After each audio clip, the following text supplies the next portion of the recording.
Yeah, so I am a holistic therapist and success habit coach. I help people with depression, panic attacks, mental health issues, PTSD, and I was originally a petroleum engineer. So I was for 16 years I was in my engineering career. While I was also fighting with my own mental health issues, and I was looking for all kinds of modalities and tools to help me. And then eventually I got introduced to after Reiki healing, after family constellation therapies and other things, I was introduced to karma yoga healing, which completely changed my whole life with many ways. And that was also which called me to do this new career, this holistic therapy, and to help others because eventually I found the solution. So that's why. So my first question for you is you mentioned that you had your own journey. What were some of the emotions or what is it that you went through when it comes to your own journey that led you into this line of work? Yeah, I was pretty much hypochondriac. That's how you say it in English, right? Hypochondriac. So everything happened in my body. I was always blowing it up, made an elephant of it, like, oh my God, if it's happening in me, then what does it, like a fear of death kind of situation. So that's when the panic attack created later. Like it was in my teenage years and even when I was a child being hypochondriac. And then when I was in my 20s, that's when I started to have panic attacks as well, next to this thing. And and it was for decades. Like I was, as I said, I had my engineering career. I was pretty successful. I even had my family, my children, and I still had panic attacks, which I was struggling with. And the Reiki healings or family constellation therapies or other things, they were just helping to manage it. So it was all about managing. It wasn't always like, how can I actually prevent this? Or it was always unexpected. It was always just coming from nowhere. So it was really hard to grasp it. So yeah, that's what happened to me like for decades in my 20s, 30s. And then later, basically, when I got introduced to karma yoga healing, that's when my happy life started. When you mention maintenance and you're going through it, would it be accurate to say, or maybe you can tell us, was that a period of you were just surviving because you couldn't resolve it, or would you describe it in something else? Yeah, as I look back, it was surviving. Like when I was there in the middle of it, like the everyday life is sometimes it's took your of course of your focus away from it. But when you were like when I was having my full-blown panic attack, like it was calling ER, going into the hospital and all of those things, and then they were telling me like nothing is wrong with you, you're just having a virus infection or whatever. So basically, that was the frustrating part, and that was happening like once in every 3 4 months. And then between I lived my everyday life, and then when I was living my everyday life it seemed normal or it seemed good. It from outside I lived an amazing life because, as I said, we I was really successful, so we had abundance. We were traveling with the kids, we were having fun with the kids, so it was all great until that thing happened over and over again in a couple of months between. So yeah, there was lots of like anxiety in that times or fear. And then I always hope that I had even a couple of years when there was nothing. And then it came back again. So that was the frustration as well, the unknown, basically uncertainty. Some of the people that I speak to, when they're going through similar situations as of yourself, and I try to help them to work through it, one thing that they always point to on that journey as they're looking back and being reflective is that terrain, I was actually ignoring my body. My Mm. body was actually showing me signs. It was whispering to me. It was telling me to pay attention to it. But because I was successful at work, because I was successful with friends, because there's all these other things, those voices were louder than what my body was telling me. You mentioned that you were successful. Were there signs that your body was trying to tell you that maybe you didn't pay attention to? Absolutely. it's like nowadays is more and more coming up when I'm working with other people, that's why I am not just focusing on the spiritual healing or the mindfulness, but also the body, because it turns out also in my life and that when you have like anxiety or heightened anxiety or panic attacks, sometimes it's because you have deficiency in certain nutrients or sleep or you are actually consuming content which is not good for you, or you have deficiency in vitamins, so basically many things what you don't do for your body or you don't take care of your body can actually create these symptoms and heighten the mental health issues. When you mentioned content, can you expand on that? What kind of content were you speaking of? Or like, news, watching news, that's absolutely one of the worst thing ever. Like if someone has anxiety or panic attacks, first recommendation, don't watch the news. Or, horror movies, thrillers, dramas. My mom, she has high blood pressure, but she just can't get off her soap operas, crying on Turkish soap operas. I was like, no, you shouldn't. It's funny because that generation, they love their soap operas, don't they? Yeah, it's like replacing their own life. They are very old now. They don't have that family. They don't have that excitement in their life, so they need some extra excitement. So they're watching that drama, basically. I wonder sometimes when someone is getting older in age and maybe they're in a routine, right? They've had their success, maybe they have their family, they have their relationship, their life is set in a sense. Now when they reach like 40, because that seems in general that seems to be for most people where they're their happiest. Like their 20s is a struggle for a lot of people, but their 40s, they've either had their family, they have the job that they think they could retire in, whether it's good, bad, or everything in between, and they have a level of success. But now when they've reached that midlife point and they're looking back at it, they're looking back to it and they're like, wow, there's so much more that I can do with my life. They begin to think these thoughts. Then you have the anxiety. What if I were to leave this job? What if I were to do a career change? What if this person that I've been sleeping in the bed with for the last 10 years is not the person for me? All these thoughts, all these reflective ideas of their life, when you're working with the people that you're assisting, is part of their struggle that they've reached a point in their life and they're feeling unfulfilled and they want to change. And that's what's causing their body to respond this way. It's really interesting what you're saying. When I'm working with people in their 40s and 50s, usually they get to the point that they had a really busy 20s and 30s, and now they are actually ready to downgrade, which means that sometimes they even go through some physical struggles, right? Even their heart stops or their, like physical diseases, and that's actually the body showing them to slow down, right? And then it's actually asking them to choose a different career or a different path where they can slow down because it was too intense for them, too stressful or too much, if especially if they were entrepreneurs. Let's say they were entrepreneurs for many years, in their 20s 30s, then definitely maybe in the 40s they are at burnout, so I have clients like that who came to me with burnout. They came to me with feeling like, okay, no, I have to slow down. How to do that? I don't know how to slow down or how to enjoy being slowed down. How I have a fulfilled life when I don't have the old career, which was like on a peak, and now I have to find something different to slow down. So that's one of the people who I'm dealing with, like after divorce or after grief and after a certain career change. And there is another part of people who's like in their 30s and who feel lost in their corporate world or in their everyday life because they actually feel like I am in this rat race, and then it's like I'm not feeling fulfilled because I don't like what I'm doing, or I am in a toxic environment, or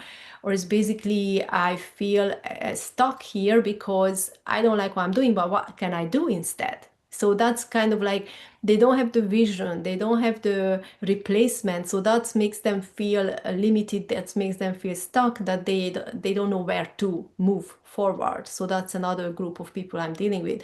So yeah, it's different. It's a big difference in that age, that how they, what perspective they have actually. And depending, you mentioned career, depending on how far along they are on their professional life, they may have a lot more to lose in their 40s than they did in their 20s. Yes, absolutely. Like in their 40s is like they might already like at the top of their career, right? And when they actually make that decision to leave, that's what happened to me. Like I was in my top of my career. I already left the corporate and then I was a contractor already, but still being producing the same materials, producing the same projects.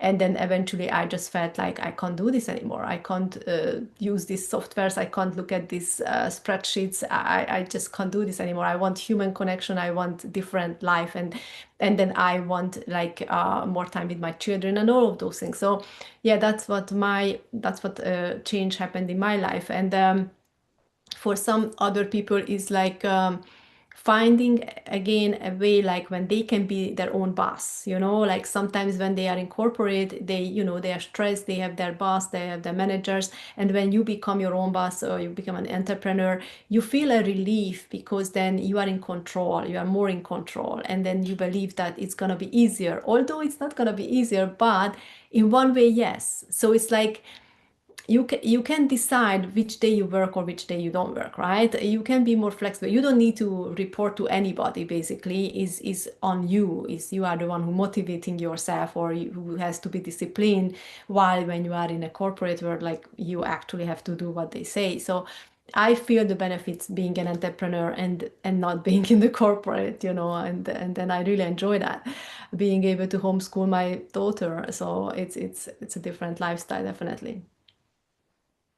Where did you find your motivation to start your healing process? Oh my God, that was like when I started to heal faster than before, when I started to realize the power of that tool, the karma yoga healing, also called science of consciousness, with the mindfulness and with the techniques, with the specific samadhi meditation, and then all of those things. When I started to see the power of that, I was like, oh my God, I need to share this with the world. I want to share this with people. I need to show them that there is a way out of this misery which I went through in the last decades. It's like I was so fired up. I'm still fired up. It happened 7 years ago. I'm still fired up after 7 years because it's just like still I see lost souls out there, and when I join a Facebook group, like which is panic attacks Facebook group or PTSD Facebook group, I see every day the post of people. I'm like, oh my God, these poor souls, they taking those medications, they are feeling this, they are feeling that. So I really want to help them. So that's why I am still doing it, obviously. When clients come to you, Edit, what are some of the first steps that you take when you want to help them healing their mind, body, spirit, emotions, and everything in between? Yeah, so first, of course, we have to build the trust. They have to trust the process and they have to trust me that I'm going to able to help them. And then also make them understand that yes, there is a connection between the body, mind, spirit. So we need to work together with these three parts. And then sometimes when you can't make the right decisions, when you can't put your mind into positive thinking, gratitude, and you can't actually be disciplined with your body, like eating healthy, taking your vitamins, then the main thing is first starting with the spiritual healing because the blockage is there. So when you are unable to, control your own mind and control your own body, then that's because you spiritually blocked because of your traumatic experiences or past life situations or ancestral trauma or ancestral karma. There are many ways, many situations out there. So basically to heal those first, I've seen it so many times in myself and with others that when we went through the deeper healings of that post-traumatic experiences, it was so effortless to become more mindful. It was so effortless to take care of your own body and to stick with those routines or stick with those, being disciplined. It was much more effortless when you cleared the blockage, which was actually buried in the unconscious mind with those traumatic experiences. And then when they start that process, what are some of the expectations that the men and women can have of themselves during that journey? It's interesting because sometimes, people sometimes go to speaking therapy for 7 years with the same issues, over and over. Like I heard people going telling me like, "Oh, I'm speaking at speaking therapy for 7 years." I was like, "Holy, I mean, that's long." And sometimes they say, "Oh, I went to hypnotherapy and then it's helped me a bit, but it's still there, the issue." So when they come to these sessions, I don't think they actually realize how big change is gonna happen to them. So it's like total like 180, right? Really is like when they come to me, they don't have any more expectations, just a little bit, because they already went through a lot. They already tried so many things and they were like, all right, just one more thing, let's try this. Sometimes they don't have too much expectations, but it's okay. It's just I encourage them to trust. I encourage them to have faith that, and hope that yes, it's gonna work, and then this time you're gonna actually stop your issues and heal from it. And then we go through the process. It's usually I invite them for a 30 days incubator program, and in these 30 days we actually meet once a week for a 2 hours deep healing. But they also need to go through a daily meditation.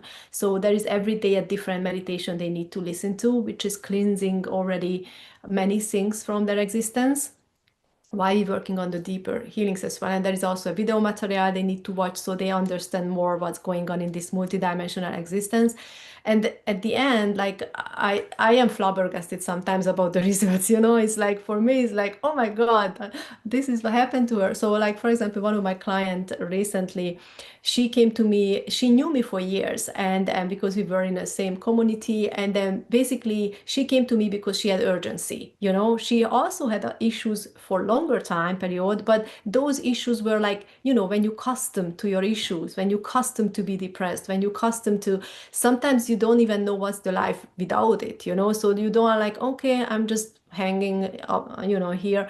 But then she had an urgency. She just got a report from a doctor that she might has cancerian cells, blah blah. So she felt this urgency, and that's why she reached out to me. So when we started to go through the healing process, at the end, when she always felt, after all the releases, that she feels better, she feels lighter, she feels, more encouraged and more happy, and less anxious. But at the very end, and when I've seen her like weeks later, she actually opened her own podcast. She published books, and then she's nearly go every day, on the social media, popping up here and there. And then after a couple of weeks, I was like texting her like, "What happened to you, girl?" And then she was like, "You happened to me." I was like, "Okay, cool." So basically, all that process we went through, it's created such a big encouragement, confidence in her, and felt so empowered to flood out everything which was held back in her for years. So now she's like having her own, as I said, podcast, and she launched like a journal, and then books, and romance, and children book. I can't even say like in the last couple of months what she did. Like it was awesome. That's amazing to hear because you want to always know of that success story because then it could be shared like how you're sharing it now and saying that this person was going through all this difficulty, but they were able to see the light at the end of the tunnel. Not only they saw the light, they created that light. And when I hear those things, those stories, and it warms my heart because you've been on your journey, I've been on my journey. We know what we used to be. We know how we used to be. And let's be honest, that life, whew, we can't go back to that life, right? That's way back over there. How important is it then for you to help your clients build a life that they can see? They may not be able to touch it yet, but you're working towards that goal and they can visualize it, they can sense it. Yeah, absolutely. I mean, this is my passion. This is my why. Yeah, to actually guide them through this, and then knowing that yes, they are heading towards something amazing. I had another client who had an amazing transformation. She went through a lot. She went through divorce from a terrible person who betrayed her financially, physically, I don't know how many ways. And then she also had a grief because her mom passed away. So there was like many things. And then she also moved to a brand new location where she never lived before, a new state in the US.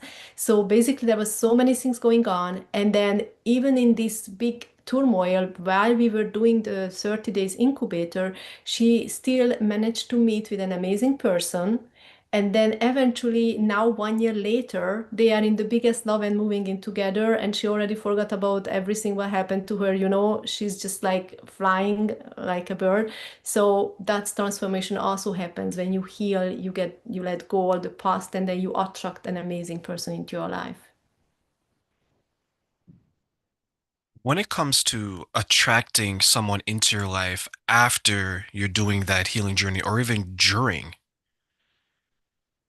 is it, would it be un, let me re-ask this question. When someone is looking to get into a relationship, one that's healthy, much different than what they previously had, but they're in the middle of their healing journey, like many of us, right? It's something that could last Mm. years.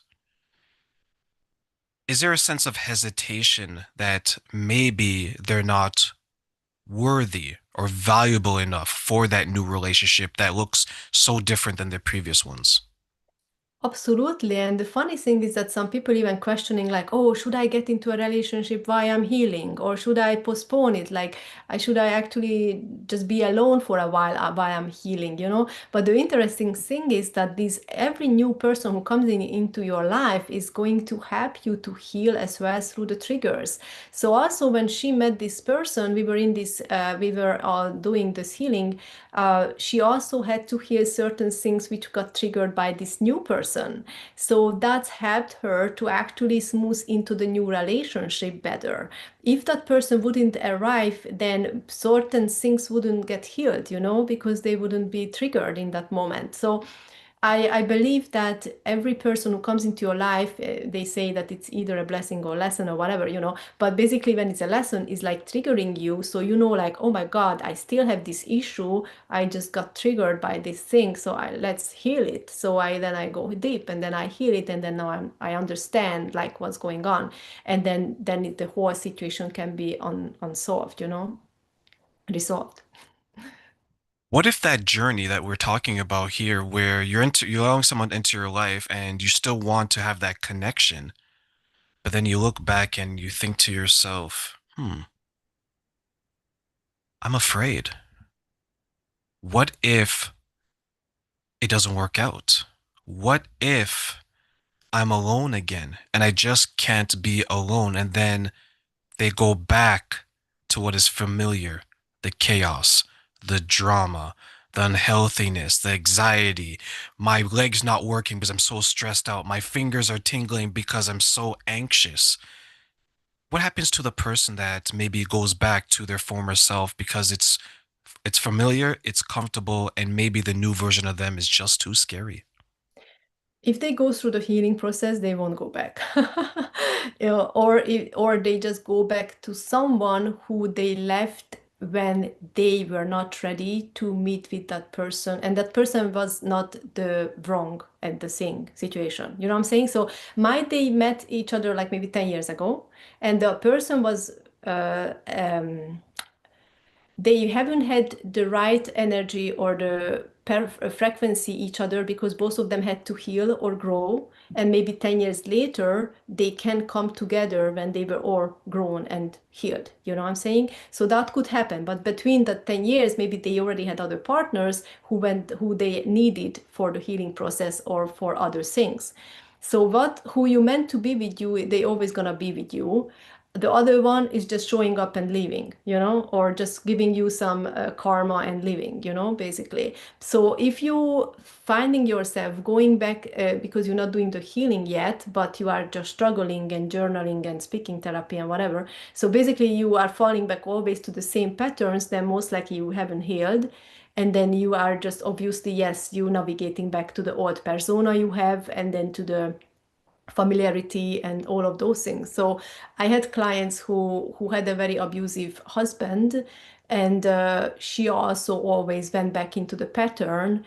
And she did hypnotherapy before and other energy healing stuff. And then after we did our healing program, basically, then she was able to get rid of the person. And then eventually she's now married to a new guy as well, who's really kind. So basically you need to shift your energy. And how you shift and heal your energy is through healing, through deep healing. So you need to go through the deep healing to shift your energy, to raise your vibration. Then you're not gonna go back to the same person who hurt you, obviously. You won't. What role does shifting your energy play in that healing journey? Is a result. So basically, the healing part is like when you actually communicating with your unconscious mind, you're finding those memories which are related to your current issue, you healing them, releasing them, you forgive and you let go. That allows you to raise your vibration because you let go the weight, you let go the negative emotions. So now you are not angry, you are not feeling betrayed anymore, you are more neutral, you are no more in the positive emotions towards the future. So that is already raising your vibration because your vibration, your frequency is about your emotions, you know, what kind of emotions you project. So if you are in a joyful, happy emotions, then you are a higher vibration. If you are in a sad, angry, desperate, betrayed emotion, you are in a low vibration, you know. So that's how you're matching up. And then once you are able to tap into that frequency, that's when you can reunite with other people, for example. You can attract new people who's also in that frequency and then can provide you that constant frequency, or you can find your someone who maybe you lost on at a time, you know, many years ago, because you both were on a different frequency, but you meant to actually reunite. Because, you know, we all came to this earth with a blueprint, so we have certain points which needs to be done in this lifetime. And then in these points, maybe there are certain people, you know, who you need to actually reunite, have children with, blah, blah, blah. But then when it happens or how it happens and how that makes you feel, that can be a bit of a bigger point, you know, like what you can actually control. My ex-girlfriends are listening to this and be like, Turin, I told you we're gonna get back together. I was like, oh Lord, save me. And it saved me because when you mentioned the reunited, that's what immediately I thought about, like all those people who end up going back to their ex-partners, Yeah. trying to rekindle it, and then it still doesn't work out. But to your Yeah. point, maybe they both did the work separately because there's distance between each other, and then because they're on similar frequency they reunited, but maybe one started to elevate where the other one started to go back down. Is that an accurate Yeah, yeah, summary of it it? could be. It's possible. So, you know, it's like it's working together, elevating together is really important, not letting the other behind, basically. It's yeah, that's very important to understand each other, working together, elevating together, always picking up each other, you know, not letting one down and then leaving down is, for example, I know from my marriage that where I made the mistakes, obviously, but when I was married and when I actually said I want to divorce, didn't do this healing session yet. I didn't know about this yet, you know. So basically, my concern was like, he was probably depressed or he was in a bad mood or he was in a bad place, but instead of me understanding his situation or picking him up, I felt like how he's hitting me with his negativity, you know, like his complaints or his down talking or whatever, you know. So I was just like protecting myself, and how I protected myself, basically boundaries and left, you know. So instead of understanding what he's going through and how can we actually be happy together. So I think communication is the most important, understanding each other is the most important, and to know like, okay, where are we heading, why you feeling this way, why you think it's happening, blah blah blah, and then just see like, because many times like people actually leaving behind very loving relationships, they are still in love but they leave because of their ego or because they triggered or all of those things. But if there is love there, and you can still return with understanding and with healing, you know, and after healing and all of these things. So yeah, I used to be the person also who said like, oh, never the exes or never the, you know, because I was in the saying like, okay, elevation requires separation, and then just let's move on. And then I was that kind of person. But then when I started to do this deeper healing, then I realized that actually it's more about our perspective, it's more about what we love, how we love, and then also meeting at the same place, like, because even I heal, if the other person is not healed, yeah, then they can still fall off. Yeah, so it has to be, both people has to work. together. So you can be in the same place physically, but you're not in the same place emotionally and energetically. Absolutely. Yeah. Can you tell us the connection between the three and how it impacts us? Yeah, so physically, yeah, you can be in the same place. Obviously, you can sleep in the same bed or being in the same house, and then maybe your husband is jealous and in love, and then maybe he's like pushing your buttons with like, oh, you talked to that guy, or you did that, or you did that, and then it's pushing your buttons because you feel like, okay, the person is not trusting me and is annoying now, and then it's too much now, is demanding, why I want to maybe liberate myself or free, or I don't know, do this, do that, and I feel too much under control or manipulation. So the woman is maybe feeling that way. So then they are in the same place, but they are off because the woman feel triggered and hurt, and when the men feel neglected or ignored, so why is it happening? And many times, I have to tell you, many times is because also because of the family is happening and there are children. When there is lots of little kids there, sometimes they sleep between you guys, right? Or they sleep in the same bed with you. Like there is no intimacy. So intimacy is one of the biggest thing as well, which needs to be kept on being in a relationship. Like when there is no intimacy, when there is no love making, and physical touch or physical intimacy, that's killing the whole game as well. And then in many times when there are little kids, the mother is always tired and sleeping, and then doesn't want to do anything because sleepy, obviously no fire, no nothing, and the hormones all over the place. So finding the way to actually relax, finding the way, like, get grandma over there for the weekend and go somewhere, like that kind of. I was also like this mama bear who's like, I need to be always with my kids. So it's like, but you need to let go what is important, if your relationship is important, then yes, get someone for the weekend, looking after the kids and go on a holiday or whatever with your partner, because you need to rekindle, you need to feel that fire, otherwise it's gonna go off. Yeah. I've spoke to so many coaches and therapists, counselors. I myself have mentors. I myself have coached other people. And even to this day, Edit, I'm still surprised how many people, one, don't have healthy communication in their relationships, and two, maybe don't understand the importance on an energetic and spiritual mind, body, soul level of intimacy in their relationships. And I say that because growing up, and maybe you've seen this as well, is everyone knows how to speak for the most part, who's physically able to. Everyone says that if I want a relationship, I want it to be healthy, I want it to be happy, I want it to be all these things. They get into it now and they just shut up. Right? They don't talk about their feelings. They're not vulnerable. When it comes to like being expressive, let's say on an intimacy level, they'll say, okay, today is Sunday. How about Thursday at 6 p.m.? It's like I have to pencil you in between, the TV dinner and the shower. What are some of the gaps that people are experiencing when it comes to the connection on a mind, body, and soul level, not only with themselves, but with the person that they're in a relationship with? Hmm. Yeah, it needs to be the attention as well. Like we pay attention to each other. There is like so many distraction. There is like the TV, the social media, the friends, the family members. I think there is too many distraction around us, which also not allowing you to be intimate, like having this time just to speak. Like for example, you want to speak to your guy, but he's watching a movie or what HBO or watching a football match or whatever. So it's like you can't get close and just talk because it's always there's some noise around.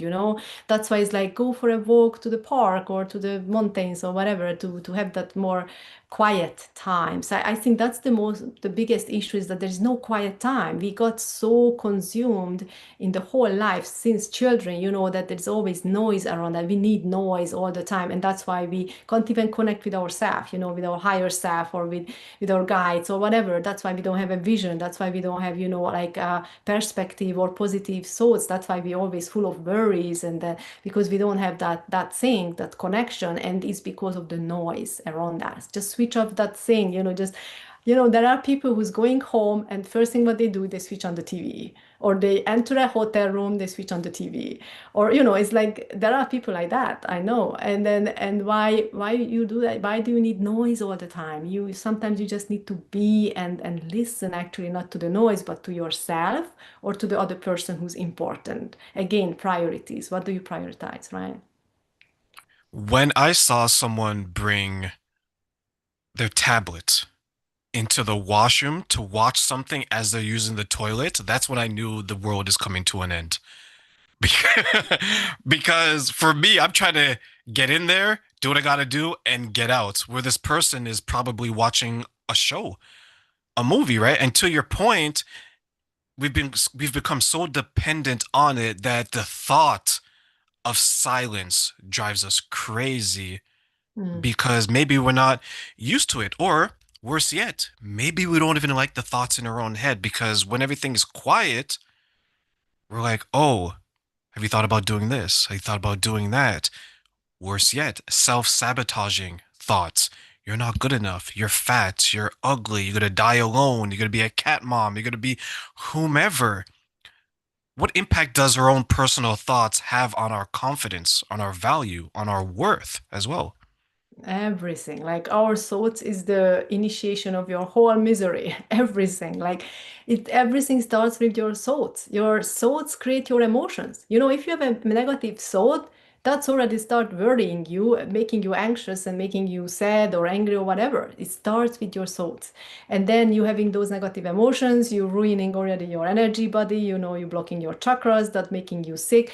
And also you make worse decisions when you are angry or when you are in a low vibration, right? So you when you take actions, you also is like you create negative actions from negative thoughts and from negative emotions, and you screw up your whole situation. So it's the thought is the most important thing, basically what you think of. And that's why is mindfulness is sometimes people when they think about mindfulness, they just think like, okay, I'm just observing my breath or I'm observing my present, my five senses. That's mindfulness. But for me, mindfulness is when you are actually able to control your thoughts, able to control your emotions, and controlling your actions, which means you recognize your negative thought patterns and you stop them and you create positive thought patterns, because so many people have negative assumptions. We, instead of communicating and asking, we're just assuming, and all of those is like negative assumptions, creating lots of worry and fear and anger. And then you have the negative emotions. You can actually control your emotions. You don't need to be sad, you don't need to be angry, and because then you're just going down to the rabbit hole and you're getting into a much worse situation. And I know that there are so many therapists out there saying that, oh, it's okay to be sad, it's okay to feel this or that, it's fine, just feel your pain. No, don't do that, because you're ruining the physical health of your body, because you're actually blocking the chakras, the energy centers, all of these things. So I recommend always to people, if you can't go to a session to release and heal that negative emotions, then don't be there. Come out of it, do some gratitude, count your blessings, whatever, dance, jump up and down, do some fun stuff, and then bring yourself out of it, before when until the point when actually you find the solution and you can actually go deep and heal it. So basically, because then what actions you gonna take? If you are sad and angry, what actions you gonna take? Maybe you go scroll back to your bed and sleep. Maybe you drink a bottle of vodka, I don't know, or some bad stuff you're gonna do, destroying other people's life or yours. But what you gonna do when you're happy, when you dance, when you sing, when you jump up and down? Maybe you got so happy that you start cooking something great, or you start working on something, or you get encouraged to do something. So everything starts from the thoughts, and then it's going through emotion and action. And your actions is like really important to see the consequences of your actions, because that's create your reality. When the chakras are being blocked, what are some of the impacts that it would have on the body? Oh yeah, first it starts um, energetically. It can impact not just the body but your whole um it could be a sign of that you have situations in your life and then it can even affect your life. How? But let me explain this. Like, let's say your sacral chakra. So your sacral chakra is the second chakra from bottom. Is like your pelvic area, right? That's the sacral chakra. When you block your sacral chakra, why is it blocked? The sacral chakra is related to relationships, because we talked about relationships. Let's continue that. So basically, in the sacral chakra, it can be blocked if you are in an abuse or misunderstood or not loving relationship, and you having all kinds of negative emotions about it. You blocking your sacral chakra. That's why so many women having like pelvic infections, and all kinds of like disease, like kidney disease. Also, everything like kidney, pelvic, even digestion issues is coming from that sacral chakra part. So when you block the sacral chakra area, first it's just a sign that okay, you start to have like physical issues there, like the as I said, the digestion issue, kidney, pelvic, whatever. But then it can go into a disease, instead of just treating it with antibiotic, it can get cancerian or whatever. Or kidney stones. So then it could be physical illness there. And then it's affecting also your success, because the passion and success is that chakra. So when you block the sacral chakra, your passion and success is blocked too. So when you heal your sacral chakra and you are in a very blossoming, beautiful relationship with a partner, then basically you support your passion and your success. That's why people say like they are building empire together, like there is those success couples and stuff like that. It's real. If you are in a loving relationship and you support each other, then you're creating a beautiful success, and then you have a passionate relationship, you create success. So that's about that chakra. So it has many impacts. And that's important to recognize because I think some people totally ignore what their body is telling them. And to your point, you have these different areas that's experiencing these pains. It's saying, terrain, pay attention to me. I'm suffering. But we have distractions. Well, I got to go work 12 hours at work. I'm a single parent. I got to do this. I'm tired. I've been scrolling all night long. There was someone that she used to scroll until 3, 4, 5 o'clock in the morning, right? And then sleep for 24 hours. And we would tell her this isn't normal behavior. She's like, well, I got to do this. I got to do that. Her body shut down, right? She lost feelings in her legs. She lost feeling in her arms. And now she's suffering from a health perspective.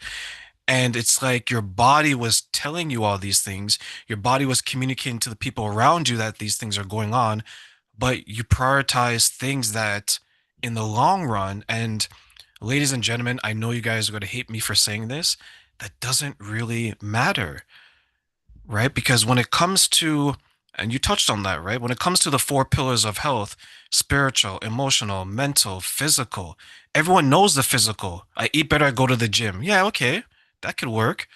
But that's what you see in the mirror. That's what other people can see in you. Emotional, spiritual, that is what you feel, right? That is what you can't see because emotional scars usually are inside of you. It's what you're going through is a struggle. And when it comes to the mental health, that's how you're operating. You mentioned, are you having vodka? Do you need alcohol to get through your day? Well, Trey, I'm not an addict. Okay, so what is that? What is the vodka doing for you? That you need it to be a part of your day. When it comes to the community around people who are struggling, and you mentioned the healing practices, making sure the chakras aren't blocked, what role would you want to see peer groups, communities, social circles play in the healing process of people? They can give hope if they see that one of them is doing better than the other, and then oh, I'm going, then I follow you, or like or they can be also like accountability partners, like let's do this together, let's start a healthier lifestyle, or eating healthy or whatever, cook together or do things together. And also, as I said, like singing together, dancing together. So basically cheering up each other and being there for each other, because loneliness is a big deal as well. Many people is lonely. I had clients in their 40s, ladies who were already sad about that they don't have a partner, they don't have kids, and they already lost the hope of even having kids or partner because they are in the end of their 40s. It's really it's out there. So it's happening, and then many people is actually experiencing a lot of loneliness in their life, and then that's in a community is very important with the loneliness to help to go through things, to have fun, to actually enjoy life again, to be grateful for little things, and have that partnership community. Yeah, it's important. Most of the clients that I work with are women over 40. They all say that. Loneliness is such a big impact in their life. One said that they thought that love was only for those in their 20s, Mm. right? And it's something that I hear more so from women than men. What I hear about men is I'm not as successful as I thought I was going to be. I'm not where I am status wise. That's what I hear from a lot of men. From a lot of women is I feel like I don't have a place in the world. I feel that I'm lonely. I feel that I'm going to be discarded. What are some of the things that you see maybe from the differences between men and women who are struggling to start that journey because they're feeling from the women's side loneliness, from the men's side, I'm just not good enough.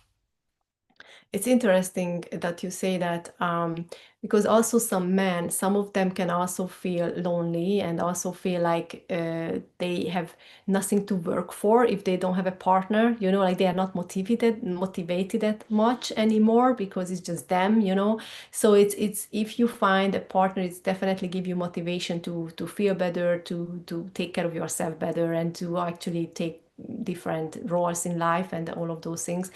And yes, it's I would recommend, to look for a partner. There are so many great ways now. I know there is also tricky ways. There are some scams there, like dating app scams, like AI app scams and whatever.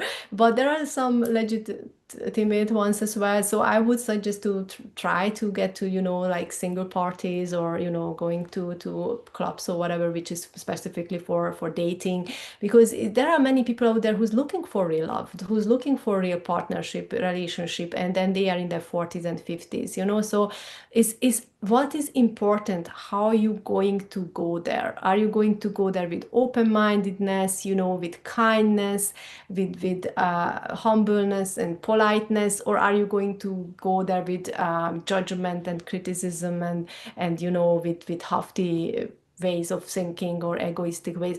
It's really coming through, like, who you gonna show up there, how you gonna show up there, and then who you gonna attract by that. So understanding your energy, and see someone who they are for. Sometimes it's not the cover, sometimes it's not about how they look, it's more about how they gonna uh, treat you, how they treat you. That's more important. Do you see some people giving up because maybe the work is too hard?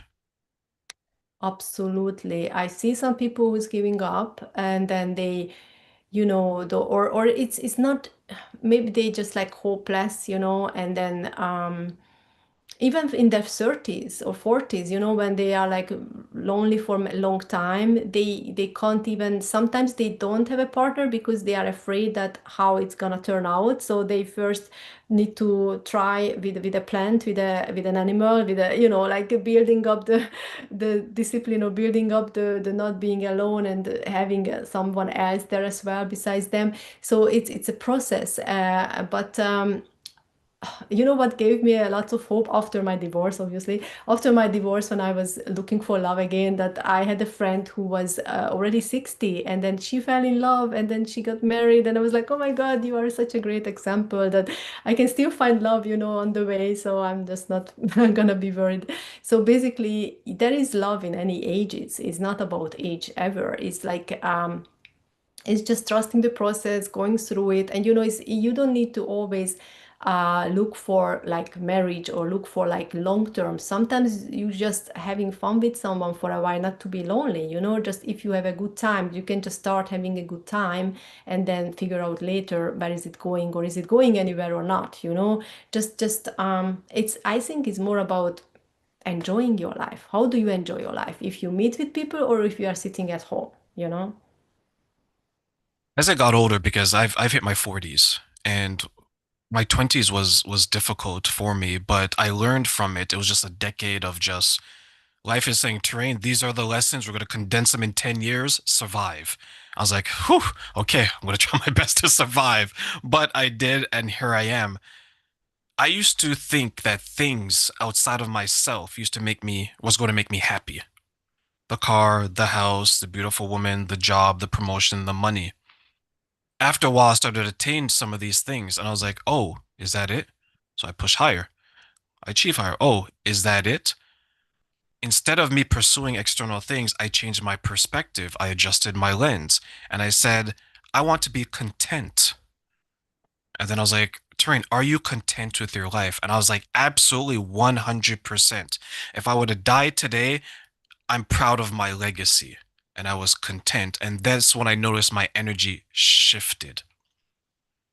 I didn't have the time for the negativity, for the negative emotions. I wanted to make sure that nothing was blocking my chakras, but I had to come to that self awareness point.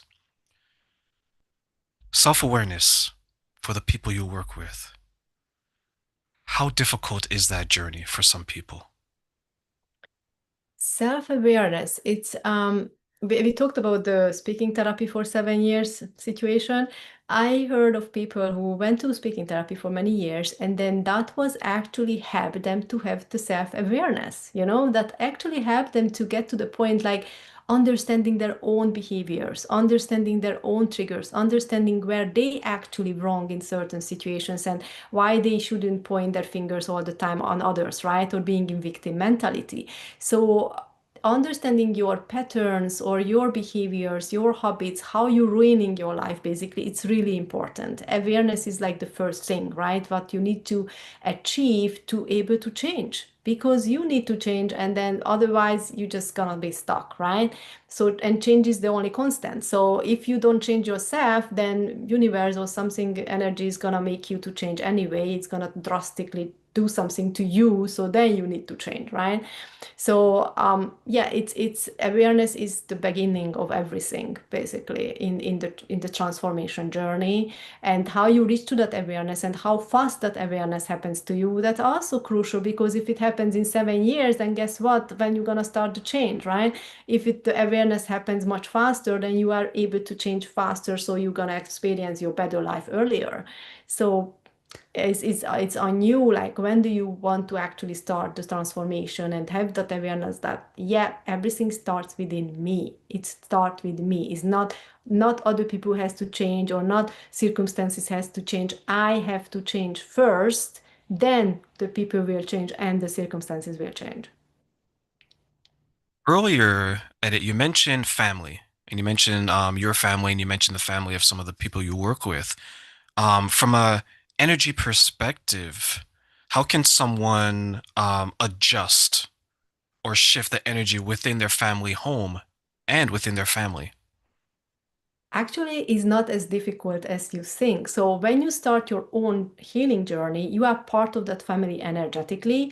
So it's like a ripple effect. So when we do the healing process, this source memory healing, which is the part of the karma yoga healing, so the source memory healing, one part of it is actually helping you to release these negative emotions from the ancestral lineage, from partner, from your own multidimensional existence. So we release it from everything. So basically, when you rewrite everything in the Akashic records, and then you go back to your starting point, your present moment, and you create your future, you're going to get into a future timeline when already cleared it from so many layers. So it's going to affect your family members as well. I can tell you some examples for that. So, for example, there was this client who came to me that she had her issue being feeling stuck, like she was in corporate and then she wanted some different life, but she was stuck, she was alone, she was unhappy, unfulfilled. But she also said that she doesn't like how he's her father treating her mother, like how is the dynamics there and blah blah. So when we started the healing journey and we were doing the healing sessions, at the end she was telling me after a couple of weeks that already my father started to change. He's now speaking differently or treating my mom differently. So that was really interesting. And then also, I had other people who had issues with their children, like for example, they had concerns like, oh, I'm going through a very hard time, I am sick, I am this and that, and then my son is actually turning away from me. And then we were doing the healing session, and I had to also tell her that while you are in negative emotions or while you are in the rabbit hole, some people can't deal with that and they don't want to go deep with you in that state. They want to keep their own energy high, protect themselves, especially if they have their own family. So might they gonna distance them from you, and then you shouldn't feel bad about it, like, oh, why is my son ignoring me? You need to pick yourself up, heal yourself, and get into a higher vibration, so then you can again have that nice relationship with your other parts of the family who's might felt like ignoring you or neglecting you, but they protecting themselves, not to get into the rabbit hole with you. So it's also your responsibility, the healing, so you actually get back to the community or your family. The other thing is like, what happened I just wanted to say something because I forgot another example, but it's okay. It's just what I'm saying is that basically when you start your own healing, you also gonna affect the family members. Your whole family is gonna shift with you. And oh yeah, I remember now. So I had a client who had abuse situation with her father in the childhood, right? And now she was in her late 30s, and she said she still have PTSD, and she meet with her father nearly daily because she has the grandchildren, the child, the children, and so he's coming visiting, right? So she still have PTSD, and then she feel not well, and then so we started to work on this. And then of course she started to feel better, she let it go, she forgave, because that's very important part of the healing process, to forgive. And then eventually, like a couple of weeks later, she told me like what happened is that her father talked to her husband about it, that, I feel so sad and I feel so guilty and ashamed about what I did to her when she was a child. And then she was flabbergasted. She was like, I would never imagine he would do that. He would tell it to anyone. But because of the healing process, it hit him that energy wave somehow to actually give that declaration to the husband, actually. Yeah.